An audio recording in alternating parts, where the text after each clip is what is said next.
बघतोय सुप्रीम कोर्टाने मराठा आरक्षण रद्द केलंय। सुप्रीम कोर्टाने 5 मे रोजी हा निकाल दिला। आता केंद्र सरकारने सुप्रीम कोर्टात पुनर्विचार याचिका म्हणजे रिव्ह्यू पिटिशन दाखल करून निर्णयाचा फेरविचार करण्याची मागणी केली।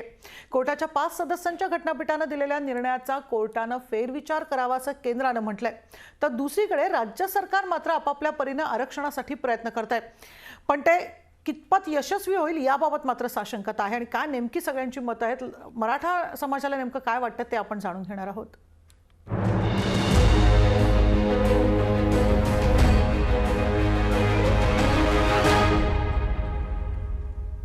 सुरुवातीला अमोल धर्माधिकारी पुण्याला जाऊया। आमचे प्रतिनिधी आपल्या बरोबर आहेत। अमोल, आपण बघतोय मराठा आरक्षणासाठी अगदी कोर्टाकडे सगळेजण आस लावून बसले होते। आपण बघतोय सगळ्या पद्धतीने सरकारने असो केंद्र सरकारने असो आपली बाजू मांडली होती, मात्र कोर्टाने आरक्षण रद्द केल्यानंतर सगळ्यांनाच धक्का बसला। अर्थातच आपण बघतोय अमोल की या सगळ्यामध्ये लोकांच्या नेमक्या तीव्र भावना आपल्याला बघायला मिळाल्या। आता राज्य सरकार आपापल्या परीने प्रयत्न करताना दिसतंय, पण सगळ्यांना आजही साशंकता आहे कितपत यशस्वी होईल आणि खरंच यशस्वी होईल का, आणि राज्य सरकारच्या हातात हे सगळी गोष्ट मुळात आहे किती, हा सुद्धा एक सवाल त्यामध्ये उपस्थित होतोय। सध्या मराठा समाजामध्ये मोठी संभ्रमावस्था आहे, कारण की थेट सुप्रीम कोर्टानेच आरक्षण रद्द केल्यानंतर आता नेमकं पुढे काय होणार आहे हे पाहणं महत्त्वाचं असणार आहे। कारण की केंद्र सरकार असो किंवा राज्य सरकार हे मराठा आरक्षणाची भूमिका चोखपणे न्यायालयामध्ये मांडण्यामध्ये पूर्णपणे अपयशी ठरले आणि त्याचमुळे न्यायालयाने त्यांच्या विचारानुसार हे आरक्षण पूर्णतः रद्द केलेलं आहे। यापुढे ही अशी लढाई सुरू राहील असं मराठा समाजाकडून सांगण्यात येते। कालही पुण्यात छत्रपती संभाजीराजे यांनी स्पष्ट केलेले आहे की शेवटच्या क्षणापर्यंत मराठा आरक्षण मिळवून देण्यासाठी मी प्रयत्न करणार आहे। मात्र सध्याची कोरोनाची परिस्थिती आहे आणि अशा परिस्थितीमध्ये आपला स्वतःचा जीव महत्त्वाचा आहे आणि त्यामुळे कुठलाही उद्रेक होता कामा नये, मोर्चे काढू नका असं आवाहन त्यांनी काल मराठा समाजाला केलेलं आहे। आणि त्यामुळे सध्या आपण पाहिलं तर मराठा समाज शांत आहे, मात्र मनामधून अस्वस्थ आहे। आता याच्या पुढे काय करायचा हा सगळ्यात महत्त्वाचा प्रश्न आहे। आरक्षण रद्दचा जो निर्णय आलेला आहे त्यामुळे साहजिक आहे की शैक्षणिक क्षेत्रामध्ये आणि नोकरी क्षेत्रामध्ये मराठा समाजाला मोठा फटका बसणार आहे। खास करून तरुण जे आहेत यांना याचा मोठा सामना करावा लागणार आहे। आता राज्य सरकार काय भूमिका मांडते हे पाहणं महत्त्वाचं आहे। केंद्र सरकारने पुनर्याचिका दाखल केलेली आहे, आपण हे पाहिलेलं आहे। मात्र आता राज्य सरकारने चोखपणे निपक्षपातीपणे भूमिका मांडावी आणि हे आरक्षण पुन्हा मराठा समाजाला मिळवून द्यावं अशी प्रतिक्रिया सामान्य मराठा समाजातील जे नागरिक आहेत त्यांची ऐकायला पाहायला मिळते। मात्र यामध्ये कुठलेही राजकारणही होऊ नये असं देखील त्यांचं म्हणणं आहे। काल छत्रपती संभाजीराजे यांनी देखील हेच स्पष्ट केलेलं आहे की यामध्ये कुठलेही राजकारण आणू नका। आतापर्यंत आणलेल्या राजकारणामुळेच मराठा समाजाचा हा बळी झालेला आहे आणि मराठा आरक्षण रद्द झालेलं आहे। त्याच्यामुळे आता राज्य सरकारने पुढीलची जी लढाई आहे ती सातत्याने सुरूच ठेवावी। अशोक चव्हाण यांनी देखील 2 दिवसांपूर्वी हे स्पष्ट केलेलं आहे। मात्र न्यायालयामध्ये जी बाजू मांडणं अपेक्षित आहे ती मात्र राज्य सरकार मांडताना पाहायला मिळत नाहीये, त्यामध्ये कमी पडते। जरी वकिलांची फौज आपल्याकडे मोठ्या प्रमाणात असली तरी न्यायालयामध्ये ज्या पद्धतीने मराठा आरक्षणासाठी लढा दिला पाहिजे ते मात्र कमी आहे आणि केंद्र सरकारही यामध्ये कमी पडते अशी मराठा समाजाची खंत आहे। यापुढे आता काय होते हे पाहणं महत्त्वाचं आहे। मात्र काल जसं संभाजीराजे यांनी मराठा समाजाला एक आवाहन केलेलं आहे की शांततेत राहा, सध्याची जी परिस्थिती आहे ती फार धोक्याची आहे आणि त्यामुळे आपण जगलो तरच मराठा आरक्षणाचा आपल्याला पुढे लाभ होणार आहे। त्याच्यामुळे कुठेही गर्दी करू नका, मोर्चे काढू नका। आपला जो आक्रोश आहे तो काही कालावधीनंतर आपण व्यक्त करू, मात्र शेवटच्या क्षणापर्यंत मराठा आरक्षणासाठी लढतच राहू असं देखील त्यांनी म्हटलेलं आहे। आणि त्यामुळे थोड्याच दिवसात आता संभाजीराजे देखील त्यांची भूमिका स्पष्ट करतील।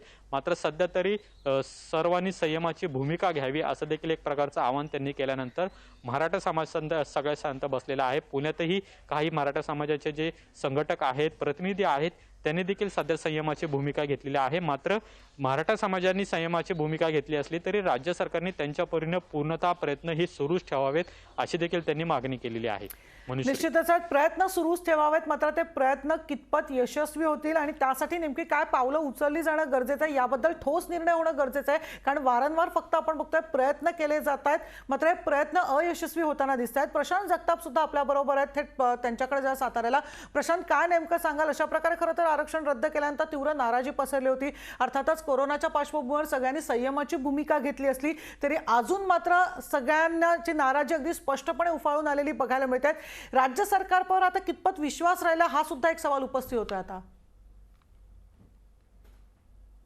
नक्कीच मनुश्री, खरं तर सर्वोच्च न्यायालयामध्ये मराठा आरक्षण रद्द झाल्यानंतर त्याचे तीव्र पडसाद जे आहे ते खरं तर राज्यभरात उमटले होते.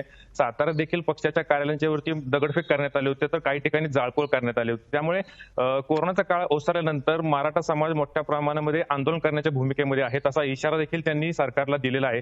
मात्र मराठा समाजाला आरक्षण देणं हे सरकारच्या किती हातात आहे, राज्य सरकारच्या किती हातात आहे, हे आपण खरं तर लोकांच्यावर आपण जाणून घेऊया, कारण त्यांच्या ज्या भावना आहेत त्या अत्यंत तीव्र आहेत. आपण त्यांच्याकडून जाणून घेऊयात. काय सांगाल तुम्ही? ईश्वर करो हे कोरोनाचं संकट लवकर जावं, म्हणजे हे मराठी आमदार 147 जे बेळात घुसलेत ना, त्यांना बेळातून बाहेर काढून त्यांना रस्त्यावर अजिबात फिरून देणार नाहीत. या कोरोनाच्या नावाखाली ते बेळात घुसलेले आहेत आणि निकाल सुद्धा कोरोनाच्या ह्याच्यात आलेला आहे. त्यांचं नशीब चांगलं. आम्ही फक्त मराठा आमदारांनाच दोष देतो, राज्य सरकारला दोष देतो. यांनी हे अत्यंत चुकीचं केलं आणि त्यांचं नशीब इतकं चांगलं आहे, या कोरोनाच्या काळातच निकाल आलेला आहे. हा जर निकाल कोरोना नसताना जर आला असताना बेळातनं ओढून ओढून हाणले असते. यांची लायकी नाही. अहो, ह्यांना उभं करण्याची सुद्धा यांची लायकी नाही. माझं एकच सांगणं आहे, मला नाईक सारखा 1 दिवसाचा मुख्यमंत्री करा. मुख्यमंत्री ठाकरे साहेब, मला 1 दिवसाचा मुख्यमंत्री करा. बघा कसं मी मिळवून देतो एका दिवसात मराठा आरक्षण. नक्कीच मराठा समाजाच्या भावना ज्या तीव्र आहेत. मला सांगा की केंद्र सरकारने याचिका दाखल केली, राज्य सरकारने करणं भाग आहे. तुम्हाला काय वाटतंय, काय होईल? केंद्र सरकारने जे पुनर्विचार याचिका दाखल केलेली आहे ती मुख्यतः 102व्या घटना दुरुस्ती संदर्भात दाखल केलेली आहे. आणि जो निकाल जो विरोधात जो गेलेला आहे त्याला 50% आरक्षण आणि 102वी घटना दुरुस्ती हे कारण आहेत. तर 102व्या घटना केंद्र सरकारनं सुद्धा यामध्ये म्हणजे घटना दुरुस्ती बरोबरच ही जी काय 50%च्या वरचं जे आरक्षण आहे त्याच्या संदर्भात पुनर्विचार याचिका दाखल केलीच पाहिजेत. त्याच पद्धतीनं जे दुसरं जे राज्य सरकारनं पुनर्विचार याचिका जी दाखल करायची त्या संदर्भात त्यांनी जी कमिटी तयार केलेली आहे त्या कमिटीनं 100% त्याच्यामध्ये अभ्यास चांगला करावा आणि यामध्ये ज्या याचिकाकर्त्यांमुळं या मराठा समाजाच्या म्हणजे समाजातल्या ज्या याचिकाकर्त्यांनी चुकीच्या ज्या याचिका दाखल केल्या की समाजाच्या हिताच्यासाठी आम्ही याचिका दाखल करतोय आणि त्यामुळे या आरक्षणाला धोका बसला, अशा सगळ्यांचा अभ्यास करून त्यांच्यावरही राज्य सरकारनं केस दाखल करावी अशी आम्ही समाजातर्फे विनंती करतोय. राज्य सरकार कुठेतरी कमी पडते असं तुम्हाला वाटतं, किंवा राज्य सरकार आणि केंद्र सरकार दोघांनी एकत्रित मिळून हा जो प्रश्न जो आहे तो निकाली लावा असं वाटतंय? हा, 100% राज्य सरकार आणि केंद्र, कारण आरक्षण देणं हे राज्य सरकारचं काम आहे आणि राज्य सरकारला जे 50%ची मर्यादा जी आहे ती केंद्र सरकारनं वाढवून दिल्याशिवाय राज्य सरकार कोणतेही आरक्षण देऊ शकणार नाही. आज आता त्या परिस्थितीवरती आपण येऊन ठेपलोय. हे दोन्ही सरकार जबाबदार आहेत आणि ती करण्यासाठी मुख्यमंत्र्यांनी त्या पद्धतीचं लॉबिंग करून आणि त्या पद्धतीच्या या विशेष अधिवेशन वगैरे घेऊन सुद्धा हे मुद्दे उपस्थित करून सर्वपक्षीय आमदारांना खासदारांना बरोबर घेऊन हा विषय मार्गी लावला पाहिजे. शिक्षण आणि नोकरीमध्ये जर आरक्षण मराठ्यांना जर मिळत नसेल तर येणारी जी पिढी आहे त्यांचं खरं तर मोठ्या प्रमाणामध्ये नुकसान होणार आहे. तुम्हाला काय वाटतं? नाही, 100% जे आता जे काय BCD जे काय निकालामध्ये जे काय मुद्दे जे आलेले आहेत त्याच्यासाठी सुद्धा या पुनर्विचार याचिकेमध्ये मुद्दे उपस्थित केले गेले पाहिजेत. कारण याच्यामध्ये शिक्षणामधले जे आपले मेडिकलचे विद्यार्थी आहेत त्यांना संरक्षण मिळालं, पण जे 2014 पासूनचे जे आपले कामगार म्हणून जे घेतलेले आहेत, नोकर भरती जी झालेली आहे त्याला संरक्षण मिळालेलं नाही. त्यासाठी B, C आणि D या मुद्द्यांवर सुद्धा हे पुनर्विचार याचिकेमध्ये मुद्दे उपस्थित केले असले पाहिजेत. नक्कीच सातारकरांच्या भावना खरं तर आपण आता जाणून घेतल्या. अत्यंत संतप्त अशा भावना त्यांनी व्यक्त केलेल्या आहेत. त्यांनी राज्य सरकारने योग्य ती बाजू जी आहे ती न्यायालयामध्ये खरं तर मांडली गेली नसल्यामुळे मराठ्यांचं आरक्षण रद्द झाल्याची भावना सातारकरांनी व्यक्त केली आहे. निश्चितच आपण बघतो तीव्र भावना खरं तर या समाजाच्या आपल्याला बघायला मिळतात, कारण इतक्या वर्षांपासूनचा खरं तर लढा होता आणि हा लढा आता कुठेतरी संपेल, आता कुठेतरी दिलासा मिळेल. आपल्या मुलांना आपली अशा अनेक पिढ्या खरं तर यामध्ये वाया गेलेल्या आहेत. मात्र आपली पिढी आता जी पुढची पिढी आहे त्याला तरी न्याय मिळेल, नोकरीमध्ये शिक्षणामध्ये न्याय मिळेल अशी आशा त्यांना बाळगून होते. मात्र अशा प्रकारे आरक्षणच थेट रद्द झाल्यामुळे एक प्रकारे धक्का सगळ्या समाजाला बसलेला बघायला मिळतोय. संजय देसाई सांगलीवरनं सुद्धा आपल्या बरोबर आहेत. संजय, काय नेमकं सांगलीकरांच्या भावना आहेत, कारण राज्य सरकारच्या हातात कितपत आहे आणि राज्य सरकार खरंच शक्य आहे का हा सवाल सुद्धा त्यामुळे उपस्थित होतोय?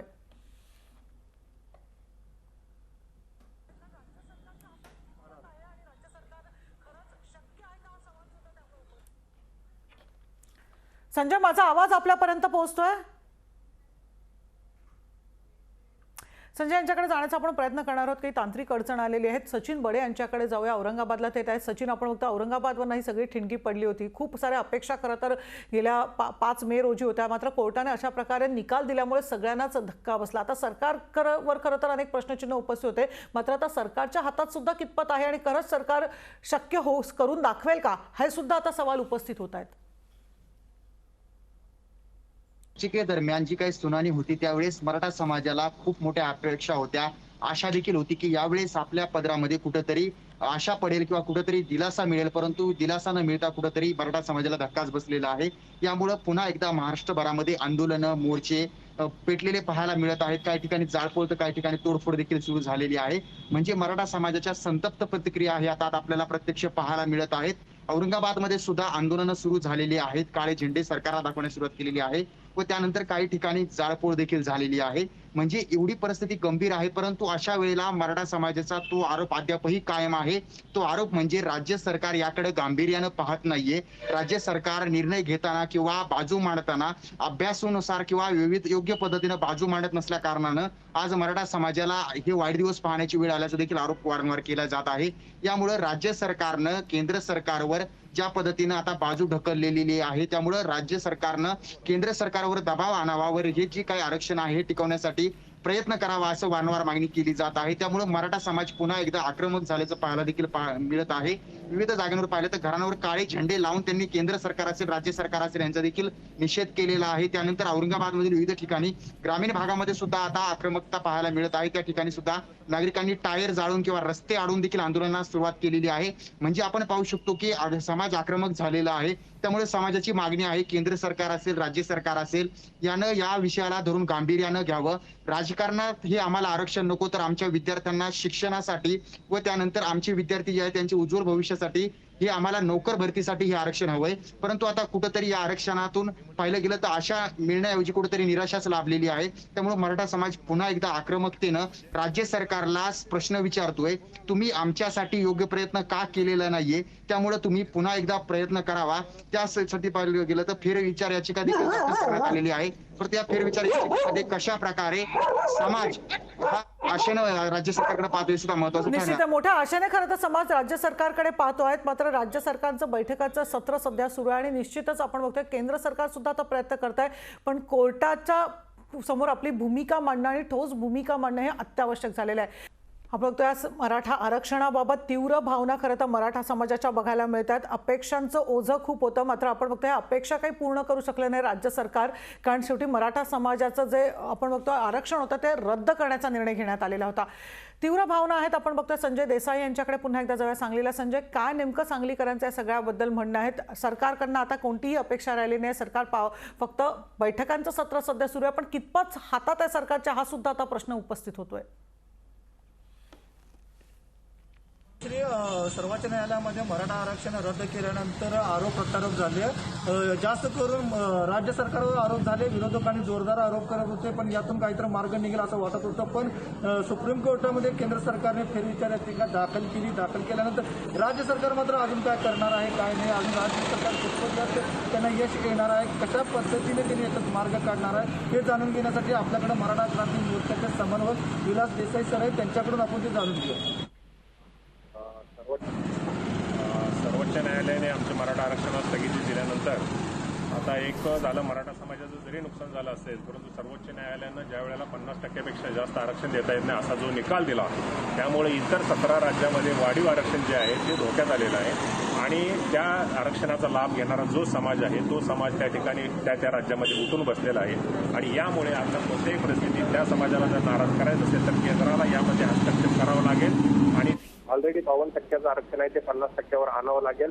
नसेल तर इतर 17 राज्यातील आरक्षण हे कमी करावं लागेल. नसेल तर दुसरा पर्याय आम्हाला त्यांच्याप्रमाणे त्यांनी आम्हाला वाढवून द्यावं लागेल. आणि आमची भूमिका अशी आहे की आता महाराष्ट्रामध्ये जे आरक्षण सर्व ओबीसी मिळून जे 35% आरक्षण आहे ते चुकीचं आरक्षण आहे. कारण तुम्ही घटनेमध्ये 50%पेक्षा जास्त आरक्षण देता येत नाही होता. मग ओबीसीची जनगणना जी आहे ती ओबीसीची संख्या तुमची आता किती आहे महाराष्ट्रामध्ये, ही ओबीसीची संख्या जी आहे ती 17%. मग 17%ला तुम्ही 33% आरक्षण कसं देत आहे? आणि मग हे जे वाढीव फुगीर आरक्षण आहे मराठा समाजाचं आरक्षण हे मराठा समाजाला मिळालं पाहिजे अशी आमची भूमिका आहे. राज्य सरकारने यावर कितपत योग्य ती पावले उचलायला पाहिजे, कारण राज्य सरकार कमी पडलं असं विरोधक वारंवार सांगत आहेत. तुम्हाला काय वाटतं? नक्कीच. आता पूर्वीचं जे देवेंद्र फडणवीस सरकार होतं त्या सरकारनं खूप चांगले मराठा आरक्षणासाठी प्रयत्न केले होते आणि आता हे जे महाविकास आघाडी सरकार आले यांच्याकडून ज्या पद्धतीनं मराठा आरक्षणाबद्दल पावले उचलायला पाहिजे त्या पद्धतीची पावले उचलली. अर्थातच आपण बघतोय राज्य सरकारबद्दल, महाविकास आघाडी सरकारबद्दल नाराजी सुद्धा बघायला मिळते आहे. तातडीनं याबद्दल पावलं उचलणं गरजेचं आहे. सरकार गंभीर जरी झालं असलं तरी आपण बघतो ठोस त्याच्यासाठी आपण बघतो प्रयत्न करणं गरजेचं आहे, जे होताना दिसत नाहीत. वारंवार बैठका होतात, मग नेमकं कुठे कमी पडतं हा सुद्धा आता शोधून काढणं गरजेचं आहे. कुठेतरी दबाव आणणं, एकीकडे केंद्र सरकार ज्या पद्धतीने प्रयत्न करत आहे तसंच राज्य सरकारनं सुद्धा दबाव आणणं गरजेचं असल्याचं मत प्रत्येक जण यामध्ये व्यक्त करतो आहे. आपण बघतोय या सगळ्याबद्दल रोज एका नवीन विषयाबद्दल आपण थेट मुख्यमंत्र्यांपर्यंत आपले गारहाणं मांडणार आहोत, कारण आपण बघतोय सध्या कोरोना काळामुळे मंत्र्यांपर्यंत, मंत्रालयापर्यंत तुमच्या समस्या, तुमची गारहाणी मांडणं कठीण जात आहे. अशावेळी लोकशाही न्यूज तुमच्यासाठी एक संधी उपलब्ध करून देते. सीएम मला तुमच्याशी बोलायचं आहे आमच्या विशेष कार्यक्रमात तुम्ही तुमचे प्रश्न cm_bola@lokashahinews.com या आमच्या ईमेल आयडीवर पाठवू शकता, जे आम्ही थेट मुख्यमंत्र्यांपर्यंत पोहोचवण्याचा प्रयत्न करू.